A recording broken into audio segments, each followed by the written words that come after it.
Good. I'm Paula, and I'm glad to meet you today. I hope you can help me. Okay, good. Today we're going to be doing some motivational interviewing. That is a client-centered therapy style that focuses on behavior change, and it's going to resolve any ambivalence you have about your issue.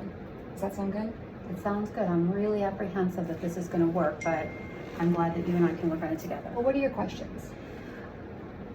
I've been smoking for a really long time, and I've tried everything. I mean, I've gone to hypnosis. I've tried gums and patches, and nothing sticks. So at this point, I feel fairly defeated about it. So what I'm hearing is that you want to quit smoking, but you haven't been able to do so. Not for very long periods of time. Okay, do you have any questions about the therapy before we start? I don't think so, but I'm sure I'll have questions as we go on, if that's okay. Yeah, that's fine. So how long have you been smoking? It's been about 35 years. Okay, and did your parents smoke? Did you grow up around smoking? I did. We, big smoking family. My grandfather owned a bar, and there was smoking all the time, and all my aunts and uncles smoked. And at that time, even smoking while you're pregnant was not a big issue.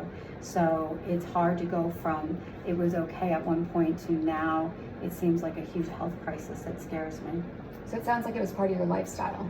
It really was. We did it.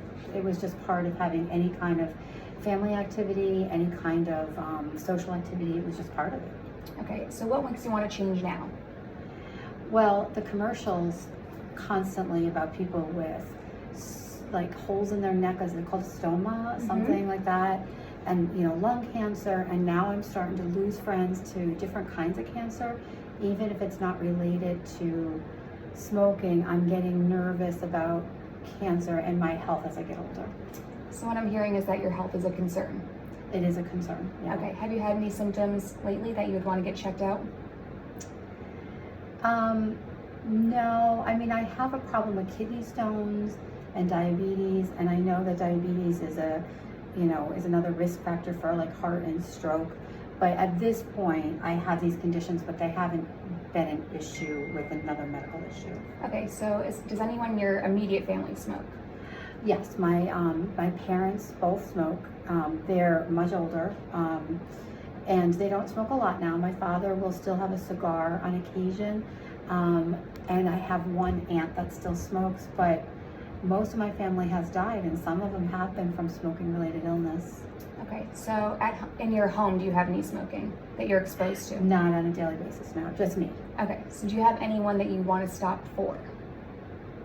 Well, my grandchildren, I'm just getting to the age where my kids are talking about having children, and I'm looking really forward to being a grandmother and joining that club. And right now, I feel like I've got to change so that when they come along in a couple of years, I'd be okay with them. So tell me the things that you've tried before that haven't worked.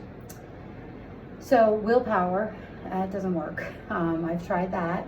I've tried patches and the gum, and I've tried substituting in lollipops like Kojak years ago. I don't know if you're too young for that, but Kojak used to put lollipops in his mouth. I've tried exercise, or when I'm stressed, I've switched to eating, but then I gained weight, and that's not good if you're diabetic. So I've tried quite a few things. Okay, so what was your biggest issue with those attempts? That all I did was think about smoking. I just thought about it, whatever I was doing, I was thinking about not smoking. Do you think you'll ever be able to stop for good? I don't know. I really want to believe that, but I just don't know. So what's the longest stint you've gone without smoking, your best attempt? Well, when I was pregnant for my kids, so my first child, I didn't know I was pregnant for the first 3 months, and I was smoking, and then as soon as I found out, I was able to stop for the last 6 months. And then when I got pregnant the second time, we were kind of planning, so I didn't stop smoking until the day I found out I was pregnant, but as soon as I did stop smoking. And how were those attempts? That you did it for your children, is that what I'm hearing? Yeah, so the pressure was off. Like every moment mattered while I was carrying a baby. So while that every moment mattered, I felt like I had an easier time giving it up. So, but you were able to do it. So you had said that you don't think you'll ever be able to do it, but it sounds like you have been able to do it before. Yeah, I guess you're right. I didn't think of it that way, but I guess you're right. Okay, so your children were in your life then, even if it was you're pregnant and they're in your life now. So do you think you could, what do you think about that? Well, it's different. I have to be honest because they're not inside my body now, and I can avoid smoking when they're around, so I can still protect them. But I get your point, and now I'm thinking from what you're saying, when I was pregnant, I was able to stop, and I'm already thinking about grandchildren. Mm-hmm. So I'm kind of connecting those two things. And you said that your health was the biggest concern. Yeah. How would if you something got bad because of your smoking, how would that affect your children and grandchildren? To think about that for a minute. I think I would feel very guilty that I took away an opportunity for them to know me and to be a grandmom, and it really would be hard to do that to my children. So do you think that they're a motivation for you? Yeah, I guess I could see that, yeah. So tell me the things you want to do with your grandchildren that you're looking forward to. You know, going to the park or the playground, or seeing them on Christmas morning and having them open up the gifts that I give them and be excited. Looking forward to rocking a baby in a chair, rocking chair. I'm looking forward to bringing them out to the pool, and my husband and I maintain a pool for our kids, and we would like our grandchildren to learn how to swim in our pool. So there's lots of little things like that, not one big thing. So you said that smoking was all you could think about, but it sounds like you're thinking about other things. Yeah, I guess I am. Yeah, I am.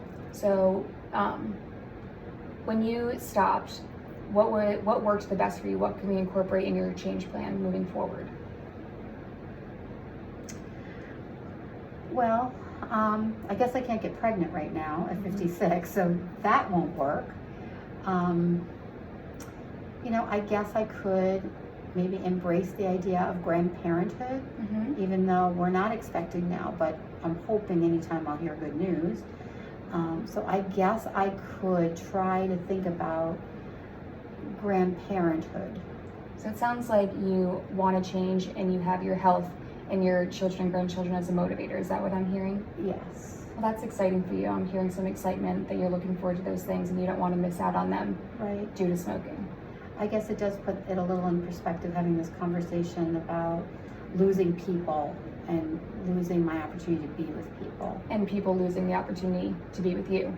True. Okay, so how ready on a scale of 1 to 10 do you think that you are to change?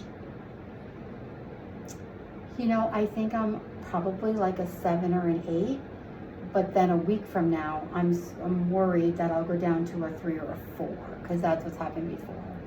Is it okay if I offer you some options for monitoring your change? Sure. What do you think? So next week when you come back, we can keep a journal, and every day you can keep a log of how ready you are to change, and we'll see if it goes down, and we'll see if that's true or if that's just based on your past experiences. So what would I put in the journal? So you could put in just a statement, like today was a 3 out of 10, tomorrow I'm a 5 out of 10, and then why you feel that way, why it's either gone down or gone up from your baseline, which you said was a 7 or an 8. Okay. So I'm going to put in the number for the day, and then I'm going to put a reason that I think I'm that number. Is there a right or a wrong answer, or is it just based on what I really feel? Nope, it's just based on so we can track your change. So hopefully this next attempt will be your permanent. You'll give up smoking for good. So this way we can track. You said willpower is a big issue, and this will be a way to track your willpower. So there's no right or wrong answer. Okay. I think that's doable because you're not asking me to write like a long paragraph, just a number and a statement. I can do that. So what do you think about the change that we've talked about? Do you think? You know, it sounds simple. It sounds easy. I hope it's as powerful as I need it to be. Okay. Is there anyone supporting you that's going to support you in these? Like your husband, you said you're married. Do you think they're going to embrace your change? Oh, my husband's been on my back forever about not smoking. So he would be really happy if I did it and stuck to it for sure. Okay, so you have a good support system, which is huge. You have your grandchildren and your children to look forward to. we talked about the things, you said you didn't think about anything but smoking, but we established that you do think about some other things, like the things you're looking forward to, and that you want to be there for your children and have them there for you. So it sounds like those are big motivations for you. Is that accurate? I think that is accurate. It's good to kind of organize my thoughts on it because it's kind of like a panic to do it, and then it's a panic, I'll do it next week. So I feel like I need to get on a track where somebody is helping me stay accountable, kind of like Weight Watchers, like where you kind of are accountable every week to somebody. And do you think the journal would accomplish that? I think the journal will accomplish it. I think coming back and being held accountable. Were you planning on seeing me on a regular basis? Yes, if that was okay with you. I was going to talk about that at the end, but we can talk about it now. Okay. Would you be comfortable coming back? Do you think that would be helpful? I do. I think I need to come in every week. Like I said, kind of like Weight Watchers, where I'm accountable to you, and maybe you can help me when I start falling off motivation. Remind me, help me get motivation back, because I feel like my life has been kind of up and down with motivation. So I think I need someone to hold me there.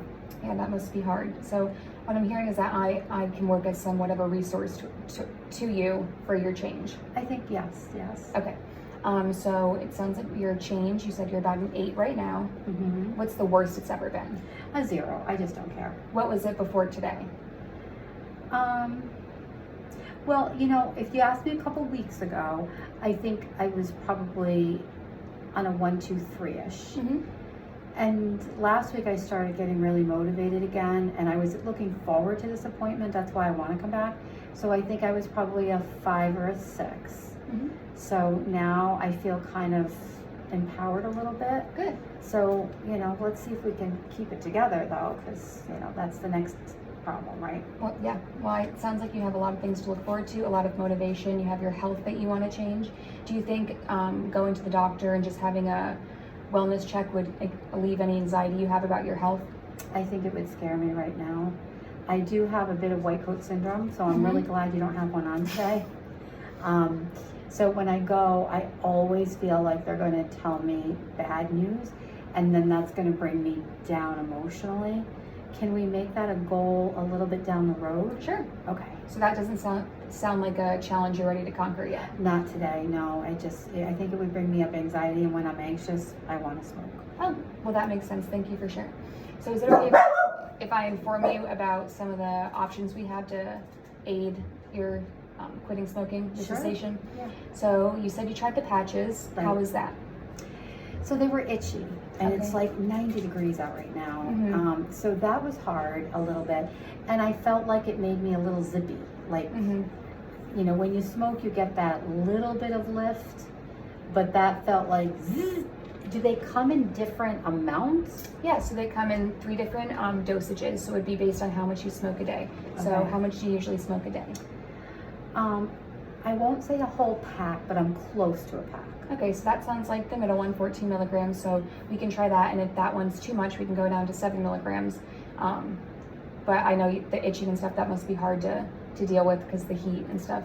Is there a better place to put it on your body? So you're supposed to move it to a different spot every time you do it. Oh, see, I thought you were supposed to put it in the same exact spot. Well, there you go. Oh, so moving it anywhere on my body or on the upper part? Yep, you're gonna go to either of your arms, your chest, or behind either of your ears. Oh, see, I just must have misunderstood when I got it, because I thought it said pick a spot and keep going there, and that spot was getting sore. Okay, well, it sounds like we Okay. identified the problem with that. So would you Yeah. be interested in trying that again? I would. So if I get that middle range patch, what did you say that was? 14 milligrams? 14 milligrams? Which Okay. I can prescribe to you today. Okay, so if it's too much, when can I go down? Because I don't want that zip that scares me and my heart races. So how do I change it from the highest to a lower one?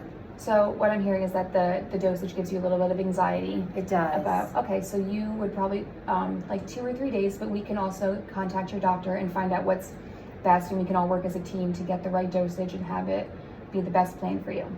Okay. And then can I ask another question? Of course. Okay. If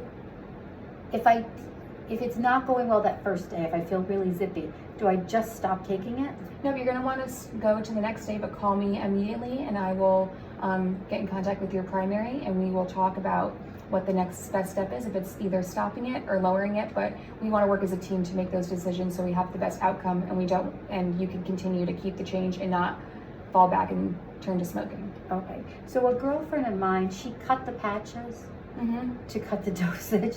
Is that a bad idea? Yeah, I wouldn't recommend doing that. I thought that would, because you don't know on the patch where the medicine is, so maybe you're getting too much. Okay, Right. so all right. Yeah. So what do you feel about how this session went? Do you feel? I do feel good. I feel the fact that you're not going to make me go to the doctors. I don't know if you appreciate that, but that's big for me because that would be a roadblock I just don't want to deal with right now. If I can call you and the next day or that same day I can hear back from you about changing the patch, that's really going to give me some confidence to go forward and try it again when it scared me the first time. And knowing to move it. I mean, that was just a little thing. You know, I got it from the state and I didn't have a doctor, so they just sent me to the pharmacy to get it. So you're reading the directions out of a box. You're not really getting the counseling on how to use it. So I think I must have just made that mistake. Okay. So, and how do you feel about your motivation to change? I feel good. I feel good. And I'll be back next week. And, you know, I think that would be a good part of my day. Do you have late afternoon hours? I do. Okay, good. Because I just can't take time off every week from work. Yeah, But no, that of would course. work. Yeah. So just to wrap up, we identified that your children, your health, your grandchildren are all motivation for you to change and to quit smoking.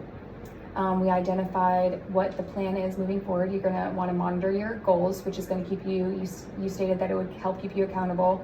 That's the logbook you were talking about? Okay. Yep. And then the last thing is our medication changes that we're going to add a nicotine patch, and we'll deal with the dosages as they come and see if we have any problems, but we'll work as a team to resolve any issues that may come up.